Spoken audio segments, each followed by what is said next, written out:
ఆ శ్రమల్లో మొదటి శ్రమ ఏంటి అంటే ఎక్కువగా వారికి భయపెట్టినటువంటి సంఘటన, ఆది సంఘాన్ని చెల్లాచెదురు చేసిన సంఘటన ఏంటంటే స్టెఫను యొక్క మరణం. స్టెఫన్ను మనకు తెలుసు, అపోస్తలుల కార్యం 7వ అధ్యాయంలో పౌలు లేదా అప్పటి కాలంలో సౌలు అనేటువంటి వ్యక్తి యొక్క లీడర్షిప్లో రాళ్లతో కొట్టి చంపారు. అప్పుడు అపోస్తలులు తప్ప మిగతా వాళ్ళందరూ ఏమయ్యారు? చెదిరిపోయారు. ఎక్కడికి చెదిరిపోయారు? యూదయ, సమరయ ప్రాంతములకు చెదిరిపోయారు. అలా చెదిరిపోయి రకరకాల ప్రాంతాలకు వెళ్ళిపోయారు. అటువంటి దినాల్లో ఆ మొదటి శతాబ్దంలో అంతియొకయలో కొంతకాలం తర్వాత ఒక సంఘం ఏర్పడింది. ఆ సంఘం గురించి ఇక్కడ ప్రస్తావించబడింది అపోస్తలుల కార్యం 11వ అధ్యాయంలో. అది మనం ఇప్పుడు ఈరోజు అందులోని ఆ సంఘ లక్షణాలు ఒక 4 గురించి మనం ఈరోజు మాట్లాడుకోబోతున్నాం. ఈ సంఘాన్ని ఈ అంతియొకయ అనేటువంటి సిరియా దేశంలో ఉన్నటువంటి ఒక ముఖ్యమైనటువంటి పట్టణం. అంత మాత్రమే కాదు, ఇది మధ్యధరా సముద్రానికి మధ్యలో ఉంటుంది. మధ్యలో కాదు, పక్కన మధ్యలో ఉన్నాను, పక్కన. ఈ చూసినట్లయితే మీరు 4వ మ్యాప్ చూడండి ఒకసారి బైబిల్లో, పౌలు ప్రయాణం చేసిన ప్రదేశములు అని. మొదటి మ్యాప్ ఏంటి? అబ్రహాము ప్రయాణం చేసిన ప్రదేశములు. రెండవ మ్యాప్ ఏంటి? ఇశ్రాయేల్ గోత్రమును తెలిపేటటువంటి పటం. మూడవది ఏంటి? కొత్త నిబంధన కాలం నాటి. ఎప్పుడైనా మ్యాప్లు చూస్తూ ఉంటారు, బైబిల్లో చివరిలో ఉంటాయి. 4వ మ్యాప్ ఏంటి? అపోస్తలుడైనటువంటి పౌలు ప్రయాణం చేసిన ప్రదేశములు. అది అడ్డంగా పెట్టుకుంటే మధ్యలో ఆసియా అని పెద్ద లెటర్స్ కనపడ్డాయా? ఆసియా మధ్య అంటే రైట్ భాగంలో. ఆసియా కింద ఏముంది? ఫిలదెల్ఫియా కింద ఏముంది? అంతియొకయ. అది మనం మాట్లాడుకునే అంతియొకయ. రైట్ సైడ్లో పిసిదోనియా ఉంది ఒకటి. అక్కడ పిసిదోనియా కింద పిసిదోనియానా సెలూకయ కింద అంతియొకయ ఉందా లేదా? అక్కడ ఆ సెలూకయ పైన ఏముంది?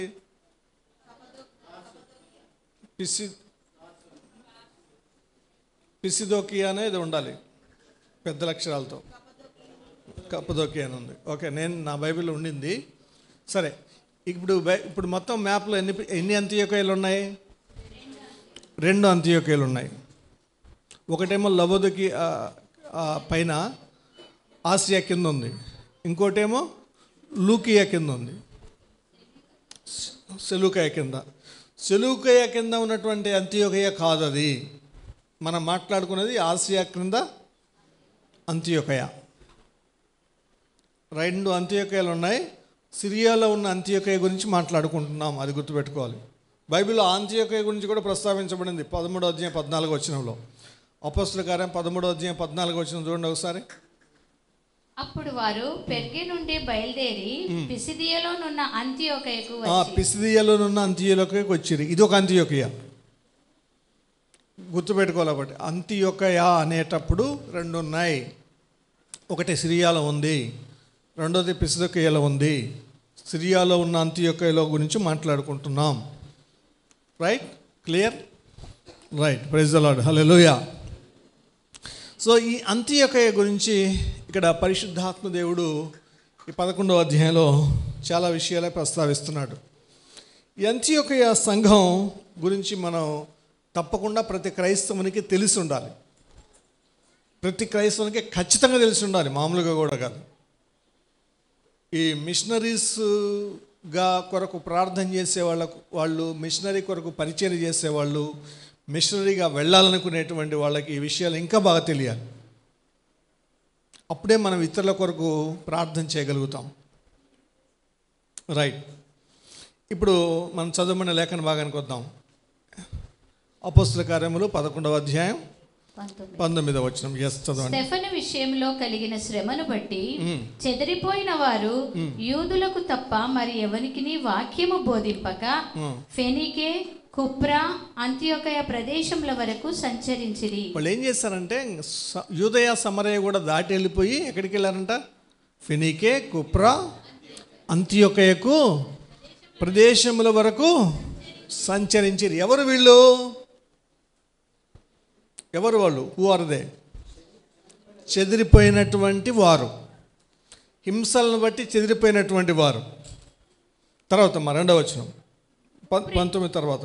కుప్రీలు కొందరును కురేనీయులు కొందరును వారిలో ఉండిరి. వీరు అంత్యోకయకు వచ్చి గ్రీసు దేశపు వారితో మాట్లాడుచు ప్రభువైన యేసును గూర్చిన సువార్త ప్రకటించిరి. Praise the lord.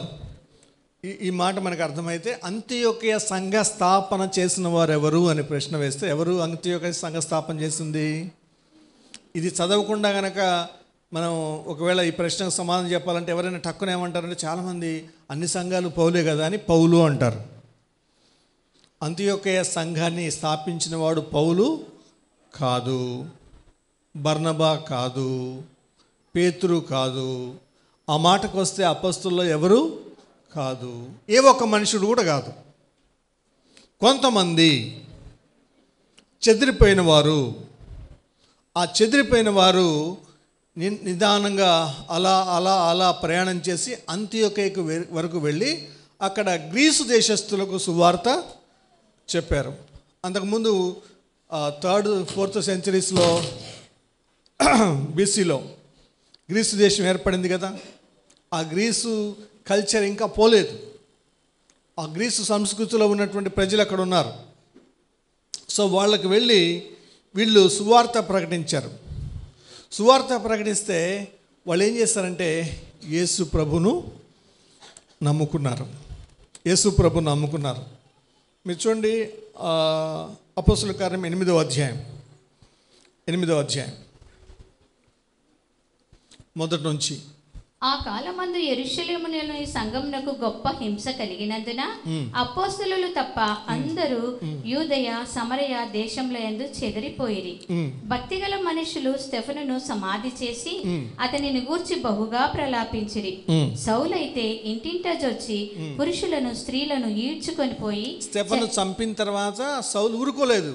ఇంటింటా చొచ్చుకొని వెళ్ళి ఎవరైతే యేసు ప్రభు నమ్మారో, విశ్వసించారో వాళ్ళు ఏం చేస్తున్నారంటే లోపలికి వెళ్ళి బయటికి లాక్కొని వచ్చి చెరసాలలో వేయించి సంఘమును పాడు చేయుచుండెను. సంఘమును చెల్లాచెర చేస్తున్నాడు, భయపెడుతున్నాడు, చంపుతున్నాడు, జైల్లో పెట్టిస్తున్నాడు.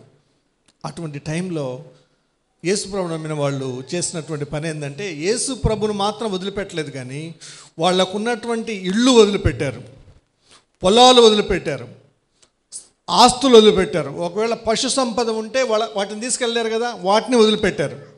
ఏవైతే ఒకవేళ బంగారు నగదు ఉంటే మాత్రమే తీసుకెళ్లరు, వస్త్రాలు తీసుకెళ్ళగలరు. వాటిని మాత్రమే, పరిమితమైనటువంటి వాటిని తీసుకొని ఏం చేశారు వాళ్ళు? యెరూషలేమును వదిలిపెట్టి వెళ్ళిపోయారు. యేసు ప్రభును మాత్రం వదిలిపెట్టలేదు. ప్రైజ్ ది లార్డ్, హల్లెలూయా. చాలామంది శ్రమలు వస్తే ఏం చేస్తారంటే యేసు ప్రభువును వదిలిపెడతారు, మిగతావన్నీ పట్టుకుంటారు అట్లే. కానీ శ్రమలు వచ్చినప్పుడు దేన్నైనా వదిలిపెట్టవచ్చు, కానీ యేసుని మాత్రం వదిలిపెట్టకూడదు. ఎందుకంటే ఆయన నీ శ్రమల్లో నుండి బయటికి తీసుకురాగలిగిన వాడు ఆయనే, నీకు నిత్య జీవాన్ని ఇవ్వగలిగిన వాడు ఆయనే, నీకు సమాధానాన్ని మళ్ళీ తిరిగి సంతోషాన్ని ఇవ్వగలిగిన వాడు ఆయనే. ఆయన్ని వదిలిపెడితే ఎట్లా? జీవపూటను ఆయన్ని వదిలిపెట్టకూడదు. తర్వాత ఇప్పుడు ప్రాముఖ్యమైన వచనం 4వ వచనం 8:4. కాబట్టి చెదిరిపోయిన వారు సువార్త వాక్యమును ప్రకటించుచు. Praise the lord. ఈ మాట మాట్లాడుతూ ఉంటే ఎంత సంతోషం వస్తూ ఉందో. చెదిరిపోయిన వాళ్ళు భయపడి పారిపోవాలి కదా, దాచిపెట్టుకోవాలి కదా, పరిగెత్తాలి కదా, ప్రాణభయంతో ఉండాలి కదా. కానీ వీళ్ళు ఏం చేశారు? ఎక్కడికి వెళ్ళినా సువార్తను ప్రకటించుచు సంచారం చేసిరి. ఆమేన్, హల్లెలూయా. ఈరోజు అంత్యోకయ గురించి చెప్పేటువంటి మాటల్లో 20వ వచనం ఇందాక చదివారమ్మా. 20వ వచనం చదవండి ఒకసారి. 19. కుప్రీయులు కొందరును కురేనీయులు కొందరును వారిలో ఉండిరి. వీరు అంత్యోకయకు వచ్చి గ్రీసు దేశపు వారితో మాట్లాడుచు ప్రభువైన యేసును గూర్చిన సువార్త ప్రకటించిరి. కాబట్టి అంత్యోకయ సంఘం యొక్క మొదటి లక్షణం ఏంటంటే సువార్త ప్రకటించే లక్షణం. ఆమేన్. మొదటి గుణము, మొదటి స్వభావము, మొదటి లక్షణము, అంత్యోదయ సంఘములో ఉన్నటువంటి మొట్టమొదటి లక్షణం ఏంటి? సువార్త ప్రకటించే లక్షణం. ఇది సంఘానికి ప్రాథమికమైనటువంటి విధి. ఇది మొదటి పనిది. యేసు ప్రభువుని నమ్ముకున్న తర్వాత చేయవలసినటువంటి మొదటి పని, ప్రతి క్రైస్తవుడు చేయవలసినటువంటి మొదటి పని. ఈ రోజుల్లో ఏమైందంటే తలకిందులు అయిపోయింది. ఏంటి అంటే యేసు ప్రభువుని నమ్ముకున్న తర్వాత ఎప్పుడు అవి ఇవ్వు అని ప్రార్థన చేయడమే తప్ప మన భూ సంబంధమైన ఆశీర్వాదముల కొరకు ప్రార్థన చేయడమే ఎక్కువైంది, కానీ ఆత్మల కొరకు ప్రార్థన చేసే తక్కువైపోయింది. సువార్త చెప్పే తక్కువైంది. సువార్త కొరకు సాక్ష్యంగా జీవించే తక్కువైపోయింది. ఎంతమంది భౌతిక అవసరాల కొరకు కాకుండా ఆత్మల రక్షణ కొరకు ప్రార్థన చేస్తున్నారో ఆలోచించాలి ఎవరికి వాళ్ళు. మొదటి మనకు గ్రేట్ కమిషన్ ఏంటి? యేసు ప్రభు ఇచ్చినటువంటి గ్రేట్ కమిషన్ ఏంటి? గొప్ప ఆజ్ఞ, సర్వలోకమునకు వెళ్ళి సర్వ సృష్టికి సువార్తను ప్రకటించండి. ప్రకటిస్తున్నారా? అది తప్ప మిగతా అన్ని పనులు ఉంటాయి. ఆ సువార్త ప్రకటించడానికి, బలపరచడానికే మనకు దేవుని యొక్క వాక్యం చెప్పేది. ప్రతి వారం మనల్ని బలపరిచేది, మనల్ని ప్రభులో స్థిరపరిచేది, ప్రభులో వర్ధిలింపచేసేది. బలపరుస్తారు, స్థిరపరుస్తారు, ఎదిగింపజేస్తారు వాక్యం చేత. అలా ఎదిగిన తర్వాత సువార్త చెప్పాలి, లేదా ఆత్మల కొరకు ప్రార్థించాలి. మొత్తం మీద ఆత్మల రక్షణ కొరకు పని చేయాలి. ఆ పని చేయాలి. రైట్? సువార్త ప్రకటించేటువంటి సంఘముగా ఉండగలగాలి. సువార్త ప్రకటించే కుటుంబముగా ఉండగలగాలి. సువార్త ప్రకటించే విశ్వాసిగా ఉండగలగాలి. ఆమేన్. అవకాశం వచ్చిన ప్రతిసారి కూడా యేసు ప్రభుని మనం కొన్నిసార్లు కొంతమంది హిందువులను, నాన్ క్రిస్టియన్స్ని తీసుకొచ్చి ప్రార్థన చేయండి అంటారు మన దగ్గరికి. ప్రార్థనలో 1 నిమిషం ప్రార్థనలో కూడా సువార్త చెప్పేస్తాం. ప్రభువా, మీరు పరిశుద్ధుడైన దేవుడు వేయండి, మా కొరకు పరిశుద్ధునిగా నీతిమంతులుగా జన్మించి జీవించి మా పాపములను కొరకు మీరు మా స్థానంలో మాకు బదులుగా మీ రక్తములు కార్చి ప్రాణం పెట్టి చనిపోయినందుకే మీకు వందనాలు అని చెప్తాం. సువార్త అయిపోతుంది. ఎవరైతే ఏ విషయాన్ని నమ్ముతారో పరలోకాన్ని ఇస్తాన్నావు ప్రభువా, ఏదో ఒక విధం చేత ఆ సువార్తను చెప్పగలగాలి. అవకాశం వచ్చిన ప్రతి పర్యాయం విడనాడకూడదు.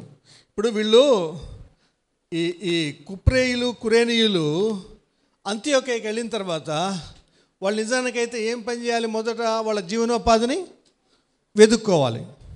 ఏం పని ఉందా మనం చేయగలిగిన పని, ఆ పనికి వెళ్దాం. ఎక్కడ నివాసం ఉందాం, నివాసాన్ని ఎత్తుక్కోవాలి, పని ఎత్తుక్కోవాలి. తర్వాత ఉన్న దాంట్లో బెస్ట్గా జీవించడానికి ఎత్తుక్కోవాలి. కానీ వాళ్ళు ఏం ఎత్తుక్కున్నారు మొదట అంటే సువార్త వినేవాళ్ళు ఎత్తుక్కున్నారు. ఆమేన్. వాళ్ళు చేపలకు మొదట ఈ వల వేయడం జరిగింది. మనుషులు పట్టేటువంటి జాలలుగా మారిపోయారు. కాబట్టి క్రైస్తవుడు ఎప్పుడు ఎవరు కనపడినా ఆ వ్యక్తికి ఏ విధము చేతనైనను సువార్త చెప్పాలనే ఆశ ఉండాలి, ఆలోచన ఉండాలి. ఏ విధము చేతనైనను సంధించాలి. అవకాశం వస్తే చాలు ఉపయోగించుకోవాలి సువార్త చెప్పడానికి. వాళ్ళు ఉపయోగించుకున్నారు. వాళ్ళు ఉపయోగించుకునేసరికి గ్రీసు దేశస్తులు అనేకులు 21వ వచనమమ్మా. ప్రభు హస్తం వారికి తోడై ఉండెను గనుక నమ్మిన వారు అనేకులు ప్రభు తట్టు తిరిగిరి. ఏంటంట? నమ్మిన వారు అనేకులు ప్రభు తట్టు తిరిగి. వీళ్ళ సువార్త నమ్మిన వాళ్ళు ప్రభు తట్టు తిరిగారంట. ఎందుకు? ప్రభు హస్తము చెప్పిన వాళ్ళకి తోడై ఉంది. ఎవరు సువార్త చెప్పినా ప్రభు హస్తం తోడుగా ఉంటుంది.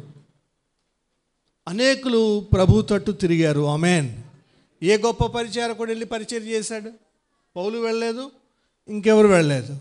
సామాన్యులు, అతి సామాన్యులు వెళ్ళి గ్రీసు దేశస్తులకు సువార్త చెప్తే వాళ్ళు ప్రభునందు విశ్వాసం ఉంచి ప్రభు వైపు తిరిగారు. ప్రభు వారిని తోడుగా ఉన్నాడు. ఎంత ఆశ్చర్యకార్యమో చూడండి. ఈ రోజుల్లో అనుకుంటారు పాస్టర్ అయ్యలే చెప్పాలి, పెద్ద ఎవాంజలిస్టులే రావాలి, వాళ్ళే రావాలి, వీళ్ళే రావాలి. కాదు, సువార్త చెప్పడం అనేటువంటిది సేవకుడి కాదు మొదటి పని.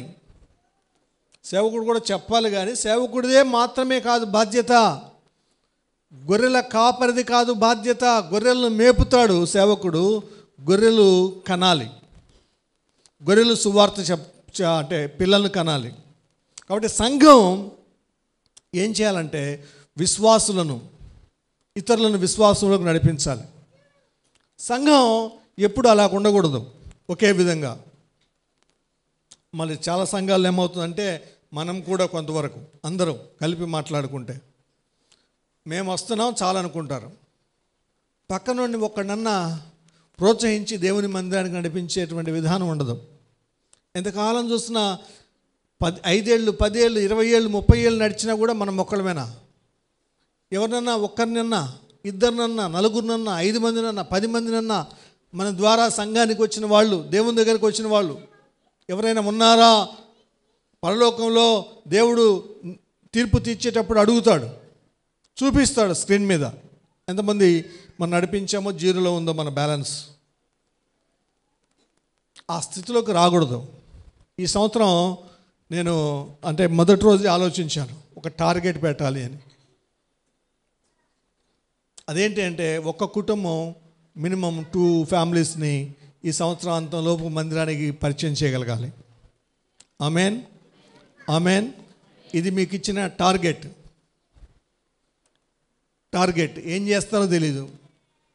ప్రభువుకు దూరంగా ఉన్నటువంటి వాళ్ళని ఎవరినైనా సరే ఒక 2 కుటుంబాలని ఒక కుటుంబం ప్రభు సన్నిధికి తీసుకురాగలగాలి. అది చివరిలో మీరు సాక్ష్యాలు చెప్పేటప్పుడు పలానా 2 కుటుంబాలని నేను తీసుకువచ్చాను అని చెప్పగలగాలి. ఆ స్థితిలోకి రాగలగాలి. ఇప్పుడు అంత్యోకయ సంఘస్థులు అయితే ప్రభు మధ్యాకాశంలోకి వెళ్ళినప్పుడు బహుమతుల ప్రధానోత్సవంలో బీమా సీటు ముందు ధైర్యంగా నిలబడగలుగుతారు. ఎంతమంది అంటే లెక్కించలేనంతమందిని నడిపించారు వాళ్ళు.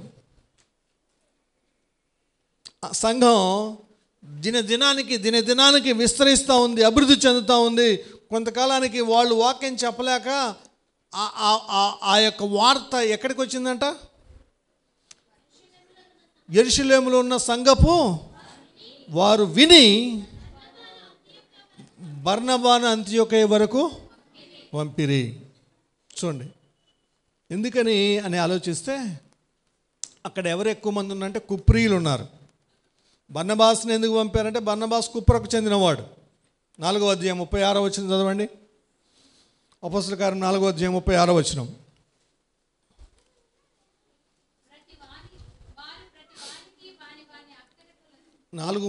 కుప్రలో పుట్టిన లేవీయుడగు యోసేపు అను ఒకడుండెను. అతనికి అపోస్తలులు హెచ్చరిక పుత్రుడు అని అర్థమిచ్చు బర్నబా అను పేరు పెట్టిరి. బర్నబా అంటే హెచ్చరిక పుత్రుడు, హెచ్చరించేవాడు. తర్వాత చాలా అది ఆయన గురించి ఉందిలే, అది అమ్మి అపోస్తలులకు ఇచ్చాడు అని కూడా ఉంది తర్వాత వచనంలో. సో ఇతడు లేవీయుడు. ఇతని పేరేంటి? యాక్చువల్ నేమ్ యోసేపు. కానీ అపోస్తలులు ఏం పెట్టారు? ఆయన పేరు బర్నబా అని పెట్టారు. బర్నబా అంటే అర్థం ఏంటి? హెచ్చరించేటువంటి వాడు. అందరినీ విశ్వాసంలో అలా ఉండండి, ఇలా ఉండండి బలపరిచి హెచ్చరించేటువంటి వాడు. ఎప్పుడు కూడా చాలా మంచి పేరు. ఇతన్ని పంపించారు. ఇతను వెళ్ళి తర్వాత 23వ వచనం 11:23 అతడు వచ్చి దేవుని కృపను చూచి సంతోషించి ప్రభువును స్థిర హృదయంతో హత్తుకొనవలనని అందరినీ హెచ్చరించెను. హెచ్చరిక పుత్రుడు ఏం చేశాడు? హెచ్చరించాడు. ఆమేన్. కాబట్టి ఆయన లక్షణమే హెచ్చరించడం. కాబట్టి ఏం చేశాడు? అక్కడికి వెళ్ళి మీరు స్థిర హృదయంతో ఉండండి. ఇలా ప్రభుని నమ్ముకొని వదిలిపెట్టడం కాదు, మందిరానికి రాకుండా ఉండడం కాదు, పనికి వెళ్ళడం కాదు, ఆదివారం పనికి వెళ్ళడం కాదు, ఇదిగో మధ్యలో వార నియామకూటాలు మానేసేయడం కాదు, ఎగ్గొట్టేసి ఇంటికాడ పడుకోవడం కాదు. ఇలా ఉండాలి, ఇలా కూడుకోవాలి, ఇలా బలపడాలి, ఇలా ప్రార్థన చేయాలి, ఇలా స్థిరపరచబడాలి, ఇలా ప్రభువులో ఎదగాలి, ఇలా ప్రభు యొక్క రూపాంతరపు అనుభవంలోకి మారాలి అని వారిని హెచ్చరించాడు. దేవునికి స్తోత్రాలు. హల్లెలూయా. ప్రభుని కొత్తగా నమ్మిన వాళ్ళని బలపరచాలి, హెచ్చరించాలి. నేను కూడా ప్రభు నమ్మిన దినాల్లో మేరే ఆంటీ వాళ్ళ ఇంటికి ప్రార్థనకి వెళ్తూ ఉంటే ఆ దినాల్లో హెచ్చరించబడ్డాను కొంతమంది సహోదరుల చేత. తత్కాలానికి కొంత ఏందబ్బా అనిపించేది, కానీ ఆ తర్వాత ఆ పని చేసినాక చాలా సంతోషం వేసేది. అలాంటి స్థితిలోకి వెళ్ళగలుగుతూ ఉండాలి. ఎవరైనా మనల్ని హెచ్చరించినప్పుడు బాధపడకూడదు, ఇది దేవుడు మాట్లాడుతున్నాడు అని సంతోషంతో తీసుకోవాలి దాన్ని.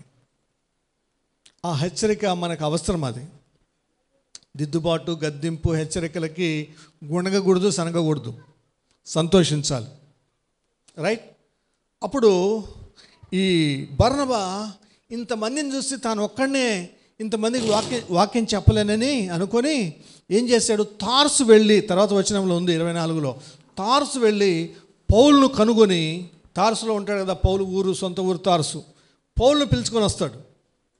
పౌలును పిలుచుకొని వస్తే పౌలు ఏమవుతాడంటే ఇద్దరు కలిసి 1 సంవత్సరం పాటు సంఘములో ఉండి బహుజనములకు వాక్యమును బోధించారు. అంటే అప్పుడు అపోస్తలుల బోధ వారికి బోధించాడు. సంఘమును స్థాపించిందేమో సామాన్యులే, కానీ వారిని హెచ్చరించింది బర్నబా, కానీ వారికి బోధించింది పౌలు మరియు బర్నబా, ఇరువురు కలిసి బోధించినట్టుగా చూస్తూ ఉన్నాం. రక్షించబడిన తర్వాత అపోస్తలుల యొక్క బోధ అవసరం, అది గుర్తుపెట్టుకోండి ఎప్పటికీ. ఇప్పుడు చాలా సంఘాలు ఉంటాయి, స్టోరీలు చెప్పేటువంటివి, పిటకథలు చెప్పేటువంటివి, జోకులు వేసేటువంటివి, హ్యూమరస్గా నవ్వించేటువంటివి. కానీ అపోస్తలుల బోధ ఏం చేస్తుందంటే సత్యాన్ని ఉన్నట్టుగా చెప్తుంది. కొంచెం కఠినమైన, కొంచెం హెచ్చరికైనా, కొంచెం బాధ అయినా, కొంచెం నొప్పి తగిలినా ఈ బోధ ఉంటుంది. వారు అపోస్తలుల బోధ ఎందును, సహవాసమందును, రొట్టె విరుచుట ఎందును, ప్రార్థన ఎందును ఎడతెగక ఉండిరి ఆది సంఘం 2:42 ప్రకారం. ఆ విధంగా ఉండగలగాలి. కాబట్టి అపోస్తలుల బోధ అవసరం. ఎప్పుడైతే 1 సంవత్సరం పాటు వారు అపోస్తలులైనటువంటి బోధ విన్నారో అప్పుడు వాళ్ళు ఏమయ్యారో చూడండి. వాళ్ళు ఏమయ్యారు నిజానికి చూస్తే 26వ వచనం. ఇప్పుడు వారు కలిసి 1 సంవత్సరం సంఘంలో ఉండి బహుజనములకు వాక్యం బోధించిరి. మొట్టమొదట అంతియొకయలో శిష్యులు క్రైస్తవులు అనబడి. ప్రైజ్ ద లార్డ్, హల్లెలూయా. ఏమయ్యారు అంటే 2 అయ్యారు. అక్కడ 2 పదాలు ఉన్నాయి. మొదట శిష్యులు అయ్యారు. ఆమేన్, హల్లెలూయా. అక్కడ ఎవరన్నా నిజానికి యేసు ప్రభు అపోస్తలులు అనబడేటువంటి శిష్యులు ఒకడన్నా ఉన్నారు అక్కడ 12 మందిలో? ఒకరు కూడా లేరు. కానీ ఎవరైతే సంఘానికి వెళుతున్నారో, వాక్యం వింటున్నారో అందరూ శిష్యులుగా మారిపోయారు. ఆమేన్. అది ప్రాముఖ్యమైన విషయం. ఇప్పుడు అక్కడ విశ్వాసులు కాదు, వాళ్ళందరూ శిష్యులుగా మారిపోయారు. ఇప్పుడు ఆ శిష్యులందరినీ కూడా ఈ క్రైస్తవులు అనబడ్డారంట. క్రైస్తవులు అనే పేరు ఎలా వచ్చిందో చాలాసార్లు చెప్పుకున్నాం. ఎవరు పెట్టారు వాళ్ళకి ఆ పేరు? అంతియొకయలోని యేసు ప్రభుని నమ్మని అన్యులు వాళ్ళకి ఆ పేరు పెట్టారు. అందరూ కూడుకొని క్రమశిక్షణగా ఉంటే, సత్యంలో జీవిస్తుంటే, అబద్ధం ఆడకుండా ఉంటే, మోసం చేయకుండా ఉంటే, దొంగతనం చేయకుండా ఉంటే, సంఘానికి వెళ్ళేటువంటి వాళ్ళు పనులకు వెళ్ళినప్పుడు చాలా కష్టపడి పనిచేస్తూ నమ్మకంగా ఉంటూ సాక్షులుగా బతుకుతూ ఉంటే, అన్యులందరూ వీళ్ళకు పెట్టినటువంటి పేరు ఏంటంటే వీళ్ళు యేసుక్రీస్తును నమ్ముకున్నారు, క్రీస్తును అనుసరించి జీవిస్తున్నారు, వీళ్ళు క్రైస్తవులు అని చెప్పారు. ఆమేన్. బైబిల్ ఎన్నిసార్లు ఉంది క్రైస్తవులు అనే మాట? 3 సార్లు ఉంది. ఇది కాక 2 సార్లు ఉంది. అక్కడ అపోస్తలుల కార్యం 26-28లో ఉంది. అగ్రిప్ప అనేటువంటి రాజు అంటాడు, నన్ను ఇంత తొందరగా క్రైస్తవునిగా చేజూచున్నావా అంటాడు. ఇంకోటి 1 పేతురు 4:16లో ఎవడైనా క్రైస్తవుడైనందుకు బాధ అనుభవింపగా ఆ పేరును బట్టి దేవుని మహిమపరచవలనని. 3 చోట్ల మొత్తం మీద క్రైస్తవుడు అనే పదం ఉంది. కాబట్టి క్రైస్తవుడు, క్రిస్టియన్స్ అనే పేరు ఏ పెద్ద భక్తుడో అపోస్తలుడో యేసు ప్రభు మనకు పెట్టలేదు. యేసు ప్రభుని నమ్మని అన్యులు, అంత్యకయలోని అన్యులు, యేసు ప్రభు నమ్మిన వాళ్ళ యొక్క సాక్ష్యాన్ని చూచి విని అనుభవించి వాళ్ళకి ఆ పేరు పెట్టారు. దేవునికి స్తోత్రం కలుగును గాక. కాబట్టి క్రైస్తవు మనల్ని కూడా ఇతరులు చూచి మన సాక్ష్యాన్ని బట్టి పేరు పెట్టగలగాలి. ఆ స్థితిలోకి రావాలి. ఇది మొదటి లక్షణం. రెండవది ఏంటంటే ఇది యాక్చువల్గా రెండో లక్షణం కిందే దీన్ని చెప్పాలి. అదేంటంటే వీళ్ళు సాక్ష్యము కలిగిన సంఘం. మొదటిది సువార్త ప్రకటించే సంఘం, రెండవది సాక్ష్యము కలిగిన సంఘం. సాక్ష్యం కలిగిన సంఘానికి కూడా మీకు ఇంతవరకు వివరించాను. ఇది 26వ వచనాన్ని రాసుకోవచ్చు. సాక్ష్యం కలిగిన సంఘం, సువార్త ప్రకటించే సంఘం అంటే 20వ వచనం. ఇప్పుడు మూడవది అపోస్తల కార్యంలో 13వ అధ్యాయంలో ఎన్నో వచనం అమ్మా, అది 2వ వచనమా 3వ? పంపిరి అనితో మాటతో క్లోజ్ అవుతుంది.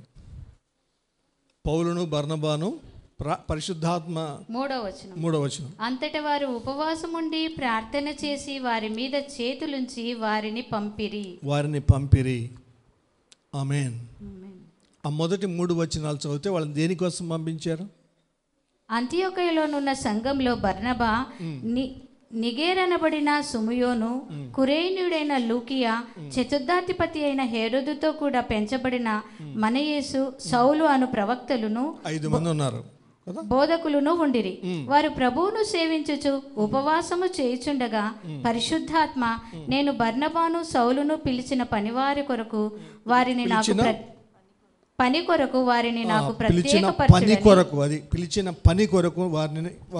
నాకు ప్రత్యేకపరచుడని వారితో చెప్పాను. అంతటా వారు ఉపవాసం ఉండి ప్రార్థన చేసి వారి మీద చేతులుంచి వారిని పంపిరి. Praise the lord. పని కొరకు, ఏం పని కొరకు పంపారు వీళ్ళని? సువార్త పని కొరకు పంపారు, మిషనరీ పని కొరకు పంపారు. ఆసియాలో సువార్త ప్రబలాలని, ప్రపంచం నలుదిక్కులకు సువార్త వెళ్ళాలని పంపించారు. ఇప్పుడు ఎఫ్ఎంపిబిలో లోగో మీద ఒక మాట ఉంటుంది, ఏంటది? Go or send. వెళ్ళండి లేక పంపండి, వెళ్ళండి లేక పంపండి. మనం వెళ్ళకపోతే ఎవరినన్నా పంపించాలి. ఆ స్థితిలో ఈ అంతియోకయ వాళ్ళు మొదటగా ఏం చేశారు? బర్నబాను పౌలును వారి కొరకు ప్రార్థన చేసి వాళ్ళను సువార్త కొరకు పంపించారు. పంపించడం అంటే ప్రార్థన చేసి మీరు వెళ్ళిపోండి అనేది కాదు అర్థం. వాళ్లకు కావలసినటువంటి వనరులను సమకూర్చి, వారికి 4 జతల బట్టలు తీసి, మంచి షూస్ ఇచ్చి, వాళ్ళకి వెళ్ళడానికి ప్రయాణపు ఖర్చులు ఇచ్చి, తినడానికి తిండికి కావాల్సిన ఖర్చులు ఇచ్చి, ఓడ ప్రయాణానికి కావాల్సిన ఖర్చులు ఇచ్చి పంపించుంటారు. అది వాళ్ళు చేసినటువంటి పని. పంపడం అంటే ఊరికే పంపడం కాదు, మీరు వెళ్ళండి అని ప్రార్థన చేసి పోండి అని కాదు. వాళ్ళ యొక్క బాధ్యత తీసుకున్నారు. మీరు ఏ ఊరికి వెళ్ళినా చెప్పండి, అక్కడికి మళ్ళీ పంపిస్తాం. అవసరమైతే మేము మీ పోషణ చూసుకుంటాం, మీ ప్రతి అవసరతను కొరకు మేము సప్లై చేస్తాం, మీరు పరిచర్య చేయండి. ఇప్పుడు పంపబడని వాళ్ళు, పంపకపోతే ఎవరు వెళ్తారు? ఆ మాట ఉండాలి మా బైబిల్లో, రోమాపత్రికలో. పంపని ఎడల ఎవరు వెళ్ళుదురు? ఆ మాట చూడండి, 16వ అధ్యాయం 15వ వచనము. రోమాపత్రిక 16:15, 15:16లోనో రోమాపత్రికలో ఉంటుంది.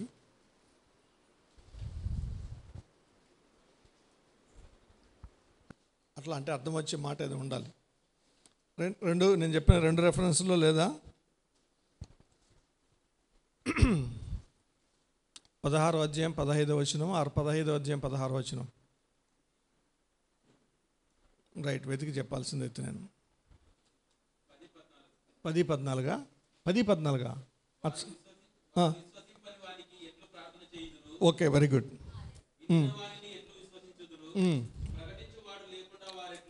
ఎట్లు విందురు? ఆ మాట, ప్రకటింపవారు పంపబడని ఎడల ఎట్లా ప్రకటించుదురు?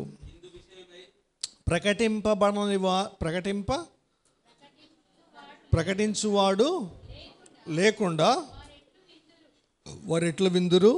ప్రకటించువారు పంపబడని ఎడల ఎట్లు ప్రకటించుదురు. ఇది ఇంపార్టెంట్, అది అండర్లైన్ చేసుకోండి ఆ వర్డ్. 10:14 రోమా 10:15. ఎస్, 10:15. అదే 15 వచనమని గుర్తుంది. రైట్, 10:15. ప్రకటించువారు వెళ్ళకుండా ఎట్లు ప్రకటింతురు? పంపబడకుండా ఎలా ప్రకటిస్తారు? ఏదో ఒక మిషనరీని పంపబడకుండా వాళ్ళు ఎలా ప్రకటిస్తారు? నిన్న చూసాం, 21 మంది వచ్చారు, 15 మంది మిషనరీలు ఉన్నారు. వాళ్ళని ఎవరో పంపించారు, స్పాన్సర్ చేశారు. స్పాన్సర్స్ వచ్చి మొన్న వాళ్ళ వెనక నిలబడ్డారు కదా, చూసారేమో మీరు ఎఫ్ఎంపి కాన్ఫరెన్స్కి వచ్చినప్పుడు. వాళ్ళని ఎవరో ఒకరు పంపించారు. ఆ పంపించారు కాబట్టి వాళ్ళు వెళ్ళారు. మనం వెళ్ళలేం కాబట్టి మన పక్షంగా మన స్థానంలో మనకు బదులుగా వేరే రాష్ట్రంలో ఎక్కడో సేవ జరుగుతూ ఉంది. ఆమేన్. అక్కడ పరిచర్య జరుగుతూ ఉంది. దాని కొరకు మనం ఇక్కడ పనిచేసి కష్టపడి సంపాదించిన డబ్బును అక్కడ పెడుతున్నాం. దానికి ద్వారా వచ్చేటువంటి ఫలాన్ని పరలోకంలో మనమే కోస్తాం. ఆ పంటను మనం అనుభవిస్తాం. ఆ పరలోకపు అకౌంట్లో మన అకౌంట్లో డిపాజిట్ అవుతుంది దాని యొక్క ఫలం. అది గుర్తుపెట్టుకోవాలి. మనం వారణాసికి పంపించాం, కాశీకి సువార్త కొరకు క్రిస్మస్లో. అంతకుముందు అస్సాంకి పంపించాం జూలై మాసంలో. సెప్టెంబర్లో ఎఫ్ఎంపీబీకి పంపించాం. అంతకుముందు గిడియన్స్ బైబిల్స్ పంపించాం. పోయినసారి మేలు. ప్రతి 2 నెలలకు ఒకసారి అంటే సంఘం ద్వారా వెళ్తానే ఉంది. సంతోషం. ఆ వెళ్ళేటప్పుడు మన భాగం అంటూ ఉండాలి, నిల్గా ఉండకూడదు. అందరిలో రాజుగారి గిన్నెలో నీళ్ళు పోసినట్టు అందరూ చేయి చాపి వేసినట్టు కాదు. వేయకుండా ఉంటే కూడా ఏమనరు, మనమేమనం, పాస్టర్ గారు ఏమనరు.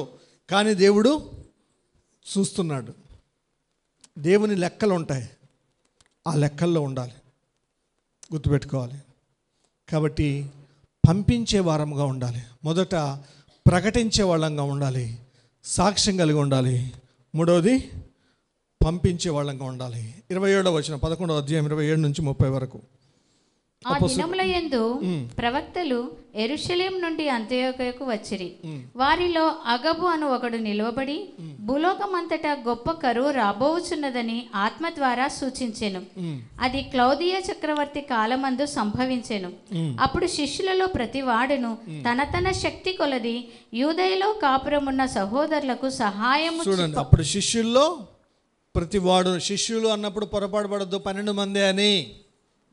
అంతియోకయలో బిలీవర్స్ అందరూ శిష్యులే.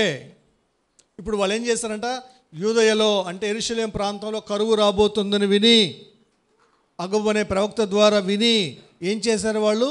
ప్రతి వాడు తన శక్తి కొలది, అది తన శక్తి కొలది, ప్రతి వాడు తన శక్తి కొలది యూదయలో కాపురమున్న సహోదరులకు సహాయము పంపుటకు నిశ్చయించుకొనెను. అంటే అంతియోకయ సంఘము ఇచ్చేటువంటి సంఘము, గివింగ్ చర్చ్, సమర్పించుకునేటువంటి సంఘము, అవసరతలో ఉన్న వారికి ఉపయోగపడే సంఘము. ఆమేన్, హల్లెలూయా. సంఘంలో ఆది సంఘాల్లో ఈ లక్షణాలు ఉన్నాయి. ఈ రోజుల్లో కూడా ఇది లక్షణాలు ప్రతి సంఘానికి ఉండాలి. ఈ 4 గోడల మధ్యలో ఉన్నటువంటి వాళ్ళ ఎదుగుదల కొరకు మాత్రమే ఎప్పుడు ఈ కార్యక్రమాలే కాదు, అన్ని రిట్రీట్లు, children retreat, youth retreat, women's retreat, men's fellowship retreat, ఆ రిట్రీట్, ఈ రిట్రీట్ అని అవసరమే. కానీ అయితే అదే సమయంలో మనము ఎదుగుతూ, బలపరచబడుతూ, స్థిరపరచబడుతూ లోకం మీదికి మన దృష్టి వెళ్ళాలి. లోకం కొరకు ప్రార్థన చేయాలి, సువార్త ప్రకటించాలి, లోకం కొరకు సాక్ష్యాన్ని కలిగి సంఘం ఉండగలగాలి, పంపేవాళ్ళుగా ఉండగలగాలి, ఇచ్చేవాళ్ళుగా ఉండగలగాలి. ఎంత మంచి విషయమో చూడండి. తర్వాత ఇంకో లక్షణం చివరిగా చెప్తున్నాను, వీళ్ళు ప్రార్థించే సంఘం 5వది. ఎందుకంటే ఏం చేశారు వాళ్ళు?